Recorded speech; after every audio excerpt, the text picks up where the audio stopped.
안녕하십니까? 저는 제 삶의 모든 보람과 기쁨이 이제 막 태어난 손주에게로 옮겨갔다고 믿었던 평범한 시어머니입니다. 하지만 지금 저는 제 삶의 전부였던 아들. 부부의 집 문 앞에서 더 이상 들어갈 수 없는 마치 외부인처럼 서성이고 있습니다. 이 이야기는 17년 동안 쌓아온 모자의 정과 며느리를 향한 저의 이해심이 단 2달 만에 더러운 손이라는 잔인한 빚으로 돌아온 저의 가슴 아픈 기록입니다. 손주, 삶의 유일한 빚과 17년의 정. 저는 50을 훌쩍 넘긴 나이로 남편을 먼저 떠나보내고 홀로 살고 있습니다. 제게는 늦게 얻은 아들 하나가 전부였습니다. 그 아이는 저의 젊은 날의 고생이자 노년의 유일한 안식처였죠. 아들은 결혼 후에도 저를 끔찍이 아끼는 다정한 아이였습니다. 매일 퇴근길 저녁 7시가 되면 잊지 않고 전화를 걸어 엄마, 오늘 뭐 했어? 밥은 잘 챙겨 먹었어? 묻던 그 목소리는 저의 하루를 지탱하는 힘이었습니다. 명절이면 며느리와 함께 가장 먼저 찾아와 저를 안아주던 따뜻한 품, 그것이 저의 전부였습니다. 작년 겨울 며느리가 임신했다는 소식을 들었을 때 저는 그 기쁨을 표현할 길이 없었습니다. 세상 모든 것을 가진 것 같았죠. 뱃속의 아기는 저의 유일한 아들이 이룬 새로운 가정의 결실이자 이 외로운 노년의 삶을 밝혀줄 유일한 빛이었으니까요. 그 아이가 태어나는 날만 손꼽아 기다리며 저는 잠 못 이루는 밤이 많았습니다. 저는 손주를 맞을 준비에 온 마음과 정성을 쏟았습니다. 며느리에게 혹시라도 시어머니가 해주는 것이니 받아라라는 부담을 줄까봐 정말 조심하고 또 조심했습니다. 아기가 태어나면 혹시라도 쓸모가 있을까 싶어 제 오랜 경험과 정성을 담아 유기농 실을 구해 베네쩌고리를 정성껏 만들었습니다. 한 땀 한 땀 술을 놓을 때마다 이 손주가 건강하게 자라게 해달라고 마음속으로 빌었습니다. 제 오랜 시간의 헌신과 사랑이 깃든 이 손길이 언젠가 손주를 품에 안는 순간 빛을 발하리라 믿었죠. 그리고 2달 전 그토록 간절히 기다리던 손주가 태어났습니다. 저는 그 아이의 작은 발가락, 꼬물거리는 손가락, 그리고 눈을 감고 미소 짓는 듯한 예쁜 얼굴을 처음 본 순간 벅차오르는 행복에 정말로 숨을 쉴 수가 없었습니다. 아기의 이름은 단우. 단 하나의 귀한 벗이라는 뜻으로 제 아들과 며느리가 지은 이름이었습니다. 단우의 조리원 생활이 끝나기 전 하루에 한 번이라도 더 그 고사리 같은 얼굴을 보고 싶어 저는 매일같이 조리원 면회실로 향했습니다. 단우야, 할머니 왔다. 우리 예쁜 아가. 어쩜 이렇게 예쁘게 웃니? 그 아이의 얼굴만 생각해도 저도 모르게 미소가 나올 만큼 단우는 제 삶을 통째로 뒤흔든 세상의 전부가 된 존재였습니다. 더러운 손이라는 잔인하고 공개적인 비수. 그날도 면회실에서 단우를 보고 있었습니다. 며느리는 옆에서 아기를 안고 있었고요. 제가 매일 조리원에 온다는 사실이 며느리에겐 분명 불편했을 수도 있겠죠. 하지만 저는 그저 단우의 숨소리, 작은 움직임 하나하나가 너무나 소중했기에 발걸음을 멈출 수 없었습니다. 저는 정말 철저하게 조심했습니다. 면회실에 들어가기 전 목욕도 깨끗이 하고 새 옷으로 갈아입었습니다. 손은 몇 번이나 비누와 세정제로 씻은 후 휴대용 알코올 소독제까지 꼼꼼히 뿌렸습니다. 혹시라도 아기에게 작은 해라도 될까봐 정말 과할 정도로 조심하고 또 조심했어요. 단우가 깨어있어 눈을 말똥말똥 뜨고 있었습니다. 그 모습이 얼마나 눈부시게 예쁘던지요. 저도 모르게 너무나 사랑스럽고 고마운 존재인 그 손주 얼굴을 직접 만지는 것은 상상도 못했기에 그저 아기를 감싼 깨끗한 얇은 베넷볼을 손가락 끝으로 살짝 한번 만져보았습니다. 아주 조심스럽고 순간적으로 이루어진 동작이었습니다. 그 사랑의 표현은 너무나 미약하고 조심스러웠습니다. 그런데 그 순간 며느리가 제 손을 마치 벌레 쫓듯 확 밀치더니 차가운 눈빛과 목소리로 이렇게 말하더군요. 더러운 손으로 우리 애 만지지 마세요. 지금 소독하셨어요? 아기가 얼마나 예민한데 이러세요? 순간 세상의 모든 소리가 사라지고 조리원 면회실의 밝은 불빛만이 저를 비추는 것 같았습니다. 그곳은 조리원 면회실이었고 간호사도 있었고 몇몇 다른 아기의 할아버지, 할머니, 친척들도 다 있는 공공장소였습니다. 타인의 시선이 일제히 저에게 꽂혔습니다.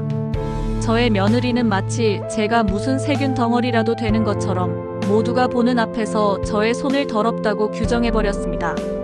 제 심장이 멈추는 듯한 모멸감이었습니다. 저는 너무 놀라 아무 말도 할 수 없었습니다. 겨우 입을 떼어 물었죠. 얘야, 너 지금 나한테 뭐라고 했니? 이 손이 더럽다고. 며느리는 당황하기는커녕 오히려 당당한 태도로 저를 쏘아봤습니다. 어머님, 저번에 말씀드렸잖아요. 아기 만질 때는 장갑 끼시거나 완벽하게 소독하셔야 한다고요. 여기 사람들 다 보는 데서 자꾸 이러지 마세요. 더러운 손이라니. 저는 며느리의 유난스러운 행동을 이해하려고 했습니다. 하지만 더럽다는 그 단어는 물리적인 청결을 넘어 저의 존재 자체를 부정하는 것처럼 느껴졌습니다. 저의 평생을 바쳐 길러낸 아들의 아기인데 그 아기의 할머니인 저의 손이 더럽다는 판정을 공개적으로 받은 겁니다.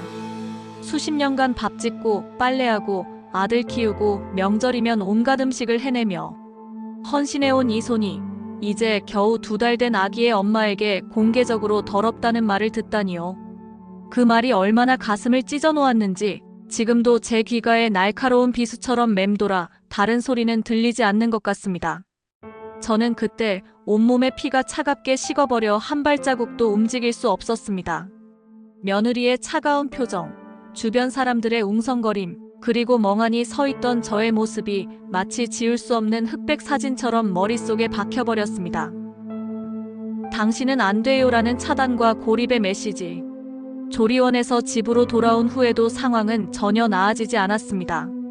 며느리는 그 사건 이후 저에게 말을 건넬 때마다 늘 벽을 치는 듯한 태도를 보이며 저를 멀리했습니다. 제가 손주에게 조금이라도 가까이 가려고 하거나 아기의 상태를 물어보려고 하면 며느리는 꼭 이런 단호한 말들로 저를 물리쳤습니다.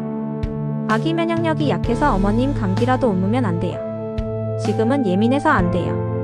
제가 감기에 걸리지 않았음에도 불구하고 이미 외출할 때마다 마스크를 쓰고 갔음에도 방금 겨우 잠들었는데 깨면 제가 너무 힘들어요. 아기 컨디션이 중요하니 오늘은 그냥 거실에 계세요. 지금 제가 유축해야 해서요. 저질 도는 시간이 중요하니 어머님은 그냥 주방이나 밖에 계셔주세요. 솔직히 어머님이 계시면 제가 더 신경 쓰여서 불편해요. 듣는 사람 입장에서 그 말들 속에는 숨겨진 뜻이 명확했습니다. 당신은 빠지세요. 당신은 위험합니다. 당신은 우리 아기에게 필요한 존재가 아닙니다. 모든 행동에 대한 정당한 거절이 아닌 저의 접근 자체를 침입으로 규정하는 메시지였습니다. 저는 시어머니로서의 참견이나 간섭을 한 적이 없습니다. 그저 할머니로서의 사랑과 관심을 표현하고 싶었을 뿐인데 며느리의 태도는 저의 모든 선의를 불필요한 방해로 만들었습니다. 하루는 며느리가 잠깐 거실에 단우를 눕혀놓았을 때 제가 조용히 옆에 앉아 아기의 작은 발을 지켜보았습니다. 그때 며느리가 안방에서 나와 저를 보더니 아기 옆에 깔아놓은 천을 걷어올리며 말했습니다. 어머님, 제가 잠시 자리를 비워도 아기 옆에는 가까이 오지 말아주세요. 면역력 문제 때문에 그래요. 제 존재 자체가 아기에게 해를 끼치는 것만 같았습니다. 저는 며느리의 유난스러운 행동을 처음엔 산후 우울증이나 초보 엄마의 예민함이라고 이해하려고 노력했어요. 하지만 그 이해심이 계속될수록 저는 점점 그들의 삶에서 쓸모없는 과거의 존재로 밀려나는 느낌을 지울 수 없었습니다. 제가 잠시 손주를 안아보려고 팔을 뻗을 때마다 며느리의 눈빛은 마치 저를 세균을 옮기는 경계 대상처럼 대했습니다. 그 눈빛은 저의 사랑을 읽는 대신 저의 잠재적인 위험만을 읽고 있었습니다. 제가 그 집에 갈 때마다 심호흡을 해야 할 정도로 그 집은 저에게 무거운 공포와 외로움을 주는 공간이 되었습니다. 무관심으로 변해버린 아들과의 관계와 아들의 방관. 이 모든 상황을 지켜보면서도 가장 가슴 아팠던 것은 아무 말도 하지 않는 아들의 태도였습니다. 저는 너무 서운한 마음에 아들에게 단둘이 있을 때 조심스럽게 속마음을 털어놓았어요. 아들아, 나 정말 서운하더라. 조리원에서 그 일 있고 난 후로 며느리가 나를 아예 벽 취급한다. 더러운 손이라는 말을 엄마가 어떻게 잊을 수 있겠니? 너는 왜 그때 아무 말도 안 해줬니? 엄마, 또 그 얘기야? 그냥 조심하자는 거잖아. 당신 며느리 지금 몸도 마음도 예민한 시기니까 엄마가 이해해줘야지. 며느리도 스트레스 많이 받는데 엄마가 자꾸 그러면 안 돼. 엄마가 참으면 우리 집 평화로운데 왜 자꾸 일을 만드니? 아들은 늘 며느리 편이었고 저의 서운함은 아들에게는 그저 가정을 불편하게 만드는 잔소리로만 들리는 것 같았습니다. 제가 며느리의 행동을 지적할 때마다 아들은 저에게 사사건건 간섭하는 시어머니라는 프레임을 씌웠고 며느리는 힘든 육아 속에서 시달리는 피해자로 자신을 포장했습니다. 결혼 전 매일 밤 퇴근하고 전화해서 엄마 뭐해? 나 오늘 힘들었는데 엄마 목소리 들으니까 살 것 같아. 라고 묻던 아이였거든요. 저의 작은 몸짓 하나에도 반응하고 명절이면 먼저 찾아와 저를 안기던 다정하던 아들이었는데 지금은요? 아들은 며느리의 눈치만 보느라 엄마의 외로운 마음은 들여다볼 생각도 위로해줄 생각도 하지 않아요. 심지어 제가 보고 싶다고 전화를 걸면 며느리에게 묻고 나서야 대답합니다. 엄마, 이번 주는 안 될 것 같아. 당신 며느리 이번 주는 피곤하대. 그냥 엄마 집에 계셔. 며느리 바쁘면 괜히 엄마도 불편하잖아. 내가 나중에 갈게. 아니, 나는 내 얼굴만 봐도 괜찮은데 단우 얼굴 잠깐만 보면 안 될까? 5분만. 엄마, 다음에 애기 크면 봐. 아직은 너무 어려서 자주 못 봐. 엄마도 그냥 쉬어. 알았지? 이런 형식적인 말들만 돌아왔고 점점 저는 그들의 집에 갈 이유도 갈 수 있는 명분도 완전히 사라지는 느낌이었습니다. 손주를 보고 싶어도 며느리의 싸늘한 얼굴과 아들의 무관심이 먼저 떠올라요. 오늘은 기분 괜찮을까? 내가 간다고 하면 싫어하지 않을까? 그런 불안감부터 시작하게 되면서 제 발걸음은 그 집 문 앞에서 차마 들어가지 못하고 멈추곤 합니다. 할머니 역할마저 거부당한 무너진 헌신. 저는 며느리의 육아 방식을 존중하려 했습니다. 하지만 저의 할머니로서의 역할, 즉 아낌없이 주고 싶었던 사랑마저 거부당했을 때의 모멸감은 이루 말할 수 없었습니다. 한 번은 아들 몰래 아기 옷이랑 장난감을 사서 들고 갔습니다. 제가 직접 만든 베네 저고리 외에도 혹시라도 제가 고른 것이 촌스러울까봐 걱정되어 최신 유행하는 브랜드의 아기용품들을 백화점에 가서 젊은 직원에게 꼼꼼히 물어보고 신중하게 골랐습니다. 돈이 문제가 아니었습니다. 손주에게 세상에서 가장 좋은 것만 해주고 싶은 할머니의 마음이었습니다. 저는 애써 미소를 지으며 며느리에게 선물을 건넸습니다. 단우야, 할머니가 사온 선물이야. 너에게 꼭 맞았으면 좋겠다. 혹시 마음에 안 들면 바꿔도 된단다. 이거 입혀봐. 그때 며느리가 저를 보며 말했어요. 그 차가운 한마디는 저의 모든 헌신과 애정을 송두리째 무너뜨렸습니다. 필요한 건 저희가 알아서 사요. 어머님은 그냥 계세요. 저희 취향이 아니에요. 이런 거 미리 사지 말라고 말씀드렸는데. 아니, 그게 아니라 그냥 할머니 마음이지. 내 취향이 아니면 다음에 너랑 같이 가서 고르자. 아니요. 저희 옷장 이미 꽉 찼어요. 아기한테 필요한 건 제가 제일 잘 알아요. 이런 거 사오는 것보다 그냥 계시는 게 도와주시는 거예요. 저는 그냥 있는 사람이 됐어요. 그 말이 머릿속에 아프게 울렸습니다. 저는 그 아이의 할머니도 아니고 아들의 엄마도 아닌 그저 그 집에 와서 괜히 집만 되는 불필요한 그냥 있는 사람이 된 겁니다. 늙었다는 이유로, 홀로 산다는 이유로 이제는 손주 얼굴 한번 보기도 눈치 봐야 하는 사람. 저는 손자 얼굴 보러 간 거지 며느리의 눈치나 보러 간 게 아닌데 이 말이 목까지 차올라 몇 번이나 삼켰는지 모릅니다.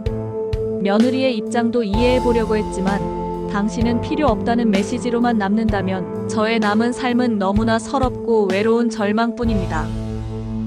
아들의 침묵이 남긴 평생의 상흔과 마지막 절망. 요즘은 아들과의 연락도 피하게 됩니다. 혹시 또 무슨 말 들을까봐, 또 거절당할까봐. 저는 혼자 집에 앉아 작은 손주 얼굴 사진만 보면서 그때 그 말이 계속 떠올라요. 더러운 손으로 만지지 마세요. 그 말이 마치 저의 존재 자체를 부정하는 것 같아서 숨이 막힐 지경입니다. 며칠 전 며느리가 잠깐 외출한 틈을 타 아들이 저를 찾아왔을 때 저는 마지막 용기를 내어 모든 것을 쏟아내며 다시 물었습니다. 눈물까지 흘리면서요. 아들아, 엄마가 정말 그렇게 더러운 사람이니? 너의 어린 시절을 보살피고 밤낮 없이 너를 키운 이 손이 이제 와서 내 아기에게 더러운 손이 되었다니 엄마는 받아들일 수가 없다. 너는 왜 그때 한마디도 안 해줬니? 너는 왜 이제 와서 엄마를 숨기려고만 하니? 엄마, 제발 예민하게 굴지 마. 내가 당신 며느리한테 잘 말해 놓을게. 당신도 아기 때문에 스트레스 엄청 받는 거잖아. 엄마, 마음 상한 건 알겠는데 이혼하고 싶어? 엄마 때문에 우리 부부 싸우는 거 안 보여? 우리 집 일에 관여하지 말고 그냥 편하게 조용히 살아. 내가 한 달에 한 번씩 꼭 갈게. 이혼하고 싶어? 그 말은 저를 완전히 무너뜨렸습니다. 아들은 며느리와의 평화를 위해 어머니인 저를 이혼의 빌미로 만들고 있었습니다. 편하게 살아. 그 말 속에는 아들이 저에게 원하는 역할, 즉 멀리 떨어져 조용히 지내는 존재라는 뜻이 명확히 담겨 있었습니다. 아들은 저의 상처를 진심으로 치유하려기보다는 그저 며느리와의 평화를 유지하기 위해 어머니인 저를 희생시키고 있었습니다. 저는 그때 제 평생의 사랑이 배신당하는 기분이었습니다. 며느리의 차가움보다 더 저를 무너뜨린 것은 아들의 침묵과 방관이었습니다. 며느리가 더러운 손이라고 했을 때 아들이 그 순간 제 손을 한 번이라도 잡아줬다면, 그 한마디라도 단호하게 해줬다면. 엄마는 그런 사람 아니야. 당신 말 너무 심했어. 할머니 손이야. 그랬다면 제가 이렇게까지 존재의 의미를 잃고 무너지진 않았을 거예요. 저의 아들은 이제 며느리의 남편일 뿐 저의 아들은 아닌 것 같습니다. 저는 이제 제 삶의 방향을 완전히 잃었습니다. 제가 17년간, 아니 평생을 바쳐 지킨 저의 자리, 어머니라는 자리가 이제 완전히 사라진 것 같아요. 손주를 향한 단 하나의 사랑 때문에 간신히 버틸 뿐입니다. 저는 어디로 가야 할까요? 이 사연을 보는 시청자분들은 저에게 어떤 이야기를 해주고 싶으신가요? 마지막으로 오늘 이야기가 마음에 닿았다면 구독, 좋아요, 알림 설정 부탁드립니다.